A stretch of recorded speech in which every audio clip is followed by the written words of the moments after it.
This is why we hold our own work to such a personal regard that when it's critiqued, we freak out.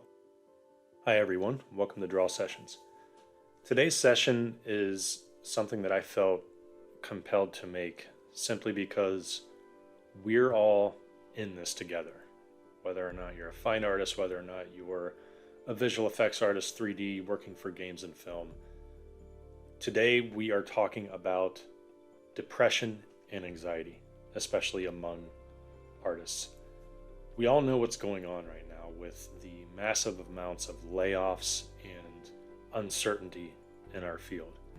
It happens in all fields, but you know what?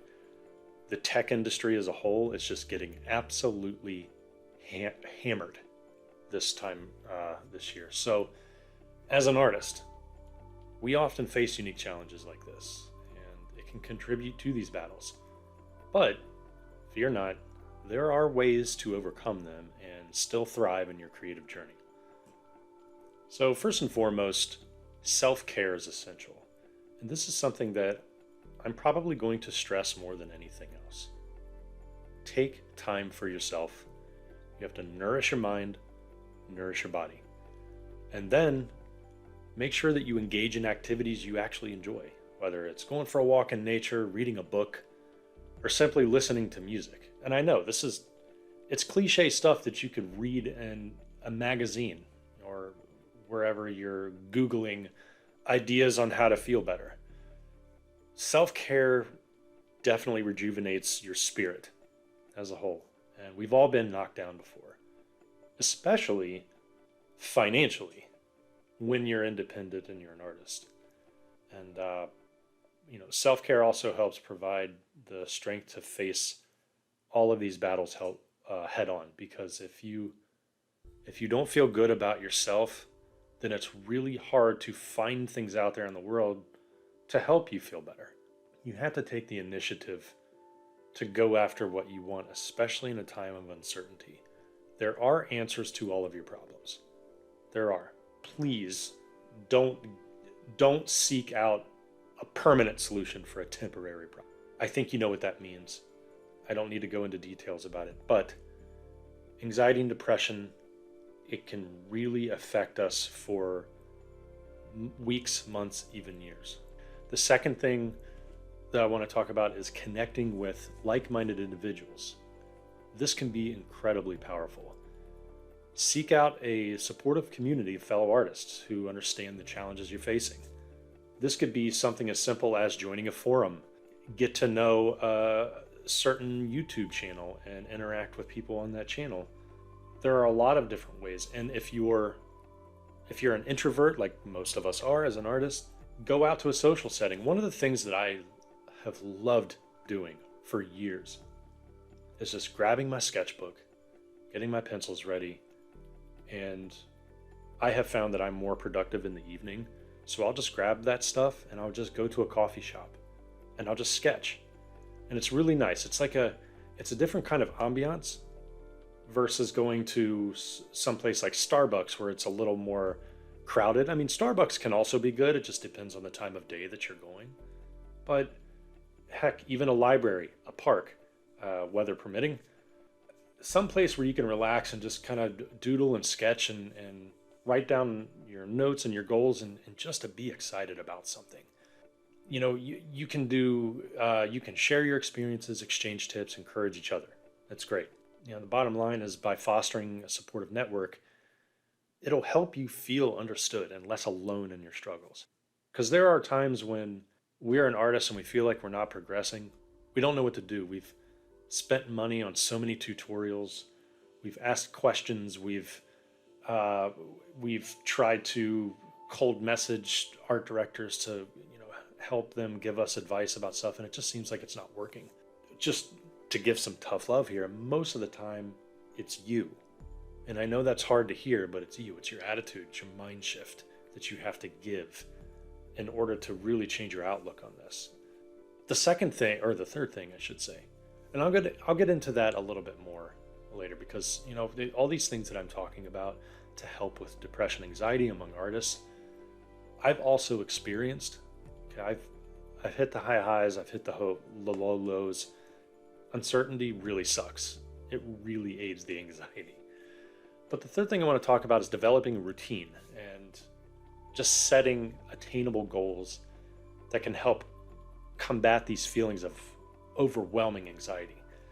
And it's awful. Okay, so what you need to do is you need to break down your artistic endeavors into smaller tasks.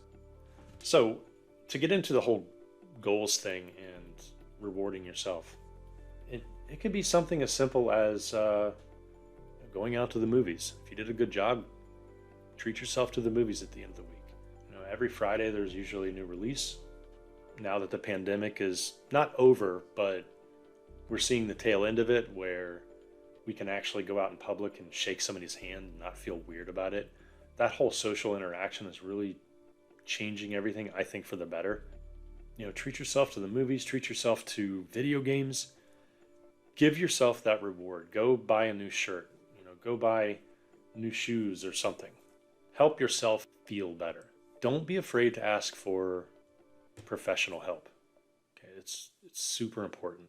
Therapists and counselors provide invaluable guidance and support. They can equip you with necessary tools to cope with your mental health struggles. We all are suffering from mental health struggles at some point or another in our lives. Okay, so this helps you develop healthier habits and thought patterns. So let me reiterate that and go in a little deeper. So something that I want to stress too is we are not defined by our struggles, because everybody struggles. Okay, so we have to, as artists, we got to embrace our own artistic voice and see it as a powerful tool for healing and self-expression. I know for me, growing up as an introvert, I was kind of in between. I've always been very social. I never, I loved going to the nightclubs and doing all kinds of stuff growing up. But at the end of the day, I can also be a homebody and be totally fine with it. I think I'm one of the big groups of people that weren't really affected by the pandemic being forced to work at home, because I already did that. But you have to release that self-expression, and if it means going out to cafes and places where you can have some social interaction and draw at the same time, that's totally fine. We all have our fixes. Okay? I remember playing video games, and my fix was always Halo. Anytime I do something exciting at art, I would get excited about the artwork, and then I would stop and be like, okay, now I feel good, I'm going to go play Halo. It was the weirdest 1-2 punch. I don't think it was very productive at the time, but I was also immature. I think I kind of grew out of that phase a little bit. You embrace your artistic voice, as I said before. It is a powerful tool. Art has this really cool ability to transcend pain and connect with others on a deeper level. Because it's like what they say when we draw, our personality, our feelings, all of that, it comes out on paper. I think it's amazing that this is why we hold our own work to such a personal regard that when it's critiqued, we freak out, because it's like somebody is critiquing our entire being, and that's not the case. So just remember that also kind of ties in the whole anxiety thing. Now, we also get depressed after nobody likes our work because they keep critiquing it. It's like it's an awful combo. All right. Battling depression and anxiety as an artist is tough, but it is not insurmountable.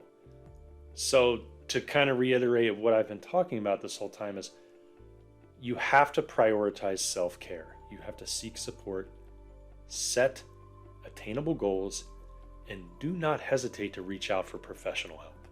Don't. And if you can't reach out for professional help for whatever reason, there's help there in general. And what I mean is, if you have a close group of friends that really care about you and really care about your well-being, just talk to them. Okay? Try not to be stubborn. Try not to be, Oh, I don't need to go to the doctor. I'll be fine. Fine is one of the biggest sugarcoating terms for I'm really angry. I have nobody to talk to. I'm sad. We say we're fine when we're really not. I've done it. Everybody does it. When I mean everybody, that's not an exaggeration. It's literally everybody. I mean, you can even talk to acquaintances that you work with in your workplace, work colleagues, friends, family. And you ask them, "How you doing today?" "Oh, I'm doing fine." They never actually tell you the truth. If people told the truth on how they actually feel, not only would it be super liberating, uh, it would also be very embarrassing. None of us want to feel vulnerable. But when it comes to being an artist, we are vulnerable because if we don't talk to people, but we keep sending our artwork out, it's like all of our feelings and desires and wants and needs and everything are in those pieces of art. It's not a cry for attention because that's our thing. That's like our niche. That's what we do. But at the same time, there's a lot of messages that happen within our artwork. So just remember that you have resilience and creativity within you to overcome any artistic battle. So hopefully that helped all of you. If you're experiencing depression and anxiety, there's been so much happening within our industry this year, and it started at the end of last year, that there is light at the end of the tunnel. You just have to not do some soul searching, but search other avenues in order to achieve your goals.